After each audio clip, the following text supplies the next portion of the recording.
between now and lunchtime, I'm not going to tell you when lunchtime is. Let's pretend we don't really know when now is. We've got Peter Poulet, Michael Brown, who's the Project Development Manager for the City of Sydney. We've got Peter Morton, who's the Strategic Policy and Planning person at the Powerhouse Museum, and Tim Parker, who's the Project Director for Psychic. So you can see that we've started the morning, with the reasonably big picture. We know who Psychic is now. We know about the Ultimate Pedestrian Network, the UPN, and now we're just going to start to drill down on different visions and strategies from the various stakeholders along the UPN, from various actors in government and different governmental agencies in the city, to get a better sense of what the decision-making mechanisms are for the city and what the different competing and often contradictory visions are for the city. So I'd like to introduce you to Peter Poulet. Peter Poulet is our new New South Wales State Government Architect. He comes to us from Tasmania, where he was State Government Architect in Tasmania, and he's been in the office now for 4 months, for a whole 4 months. So Peter, thank you so much for making the time to speak to us. And the pleasure's all mine. I hope so. Yeah. Thank you. Today's a special day, actually. It's exactly 4 months to the day that I've started in this role. So not that I'm counting. Yes, and I don't know very much about Sydney. It seems like a big town, but as you can tell, I'm new to the place, so you'll have to forgive me for not knowing what's going on. But you wonder why we're trying to coordinate the organic. Does Sydney really need a coherent plan? Does it really need to be made sense of? Shouldn't we be celebrating the spontaneous, the sporadic, the events that we can't control? And in all honesty, isn't that how we lead our lives? We've got the metro train coming in, we've got the ferry upgrades, we've got Barangaroo, we've got the light rail, the Wynyard Station master plan,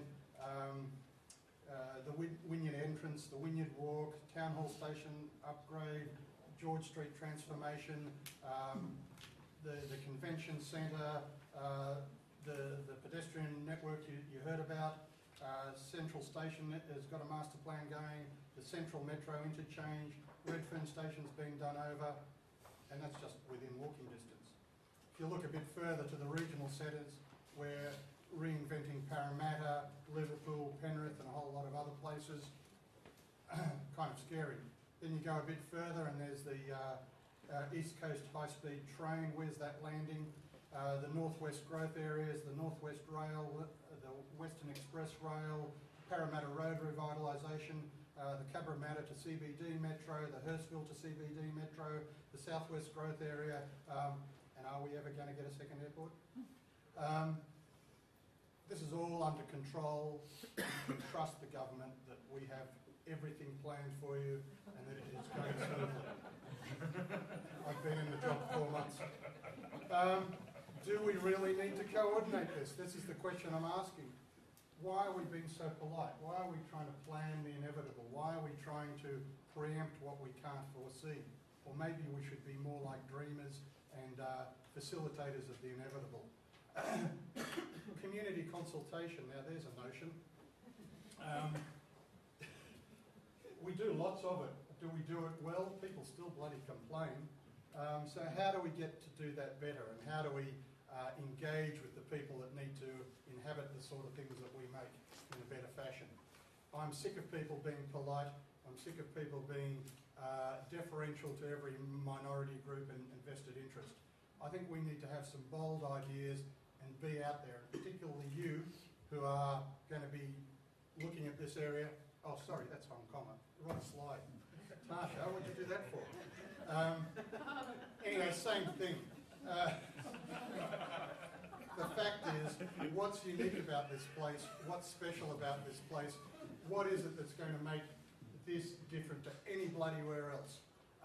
And I'd suggest you've got a confluence of events here. You've got Chinatown, you've got Darling Harbour, you've got Piermont, you've got the transient population of the students, you've got Broadway, you've got lots of things happening that do make this unique, and that's what we should be celebrating.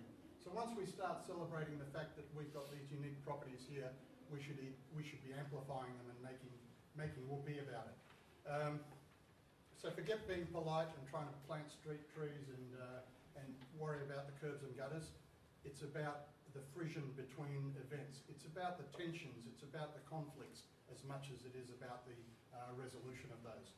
So really, the paradigm here is you've got a confluence of a whole lot of events, activities, peoples, tribes, all that sort of thing. So this alone makes this a unique proposition and makes it actually quite hard. So how can you plan for it? How can you invent something that's not available to be looked at anywhere else?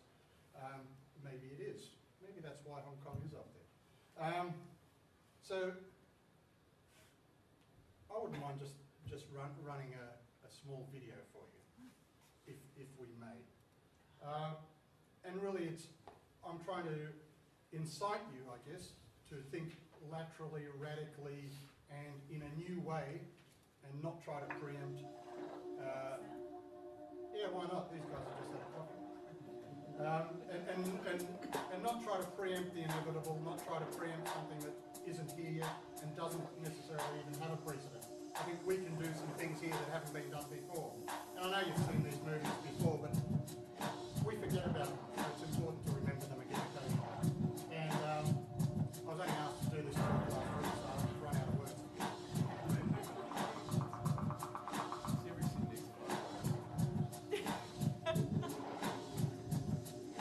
Hey, fireworks!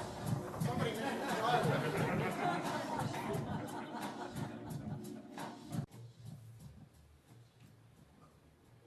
So that's what Hobart's like.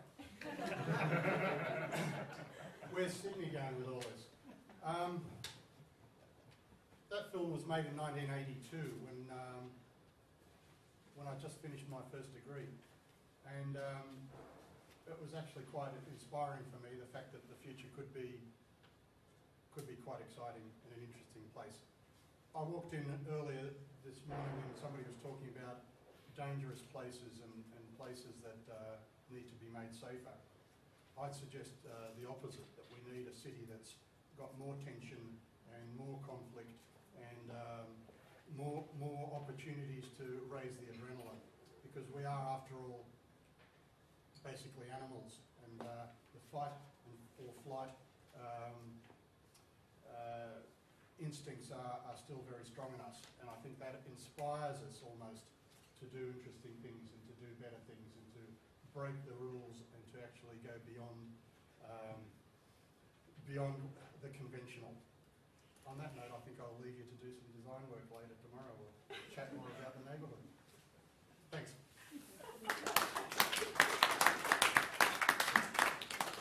Would anyone like to ask the State Government Architect any questions? Oh, is that what I am today?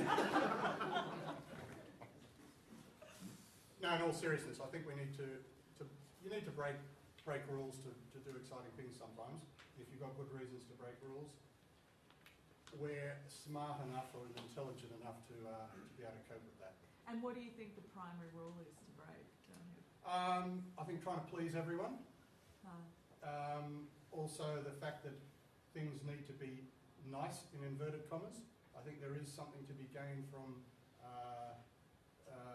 tensions, as I said. Yeah. But really, I'd like to set up an environment rather than an end product. So the way we work and the opportunity to do radical things shouldn't be closed off. Yeah. And so it's the way we go about achieving those things, not necessarily trying to preempt an end product. Yeah. So we should make frameworks around where we're heading, but then allow an organic evolution to occur. And so how do you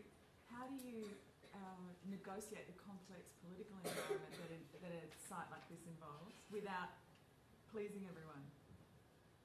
It's impossible. Yeah. I think you need to be as much as persuasive as possible. Yeah. I think people do see reason and sense, and you can seriously, I believe, break rules if there's a good enough reason to. Yeah. So you can broker fairly radical alternatives. And what role do you see architecture playing in that? Oh, it's pivotal. Architects are actually one of the few species that work cross-disciplinary and collaboratively. The whole way our society has been structured since the year dot has been to simplify, to solve. And I think architects are much better at a different process. It's additive and inclusive, so that complex issues are better addressed by people who work that way. And so I'd like to think that ultimately we'll be quite influential in the way issues are dealt with in the city, in the world generally, because it's only going to get to be a more and more complex world, and so you need to account for a whole lot of inputs that traditionally we've externalised or excluded. It's moving from an engineering way of thinking, I guess, to a more fluid and dynamic and inclusive one.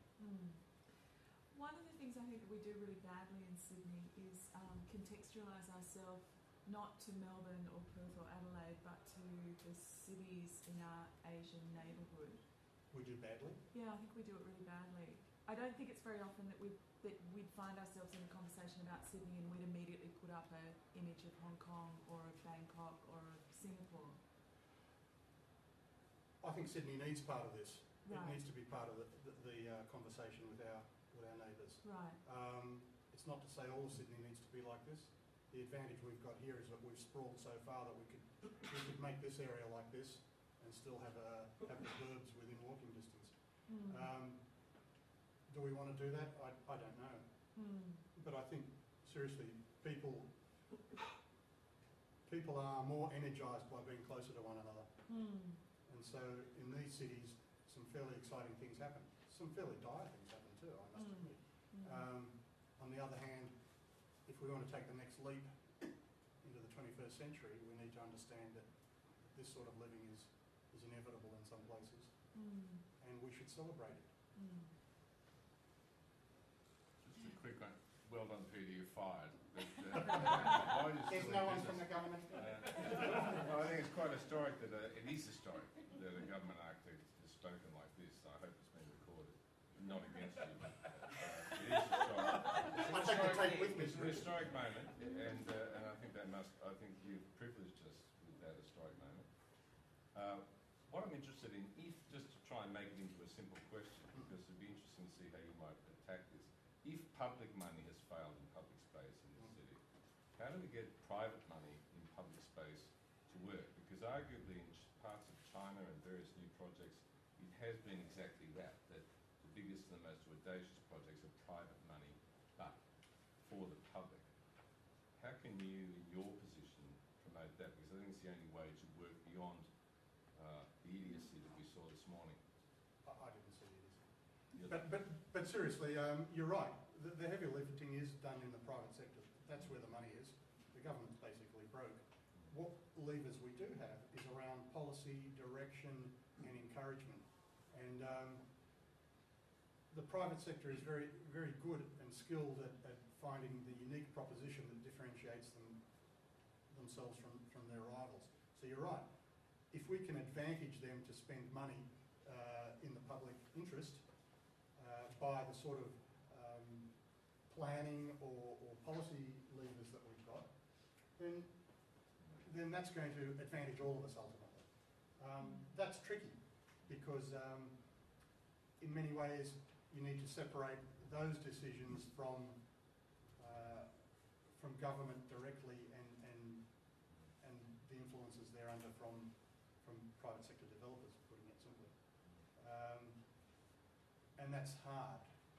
We don't have a single state yet, but it'll come. Oh, sorry. Sorry, Bryce. At the university, we've got a unique building in our tower. It's been voted the ugliest building in Australia.